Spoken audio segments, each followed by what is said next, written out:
Hi, in this video our essay topic is related to our learning language, and our essay prompt is: some people say that it's better to teach language students in small classes, whereas others think the number of people does not matter. Discuss both sides and give your own opinion. So this is a discussion essay. First, look at the introduction. Extensive research has been done to show the best conditions to learn languages. So this is a general statement. Class size is one. अब class size जो है उस पर depend करता है.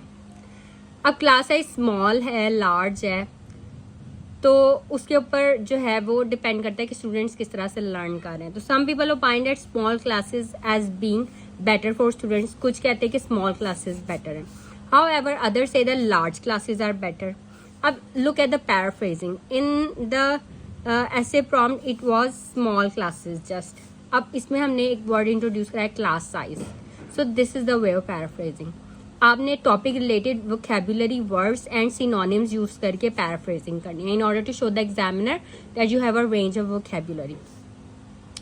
So large classes are better for teaching languages. In this essay अब इसमें हम डिस्कस करेंगे और अपना ओपिनियन भी बता देना है कि I think that I believe that for a language class to be effective it should neither be too big nor too small.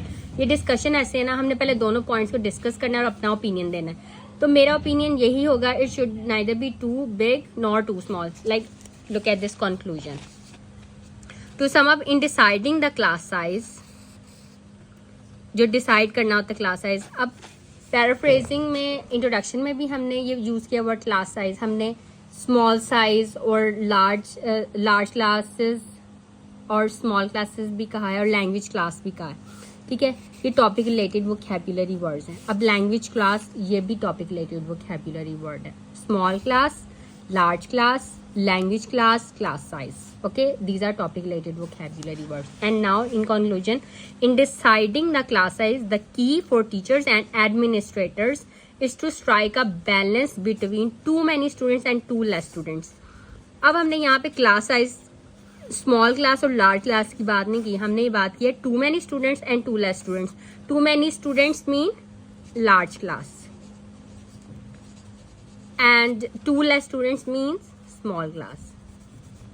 Okay, so this is my conclusion. अब आपने अपने body paragraphs किस तरह से उनको अरेंज करना है. First body paragraph is about the advantages of smaller class size. So advocates of smaller classes size are also benefits. First, better student achievement, innovative classroom strategies. These are all topic related vocabulary words. Learn these words.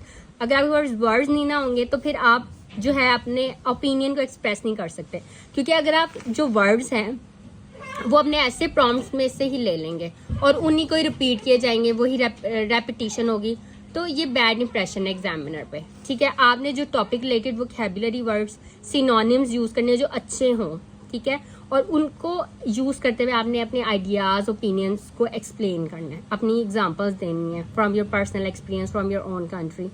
तो यहाँ पे हम बता रहे हैं advantages of smaller class size. So ये जो मैंने अंडरलाइन किए टॉपिक रिलेटेड वोकैबुलरी वर्ड्स है कि बेटर स्टूडेंट अचीवमेंट है स्मॉलर क्लासेस में.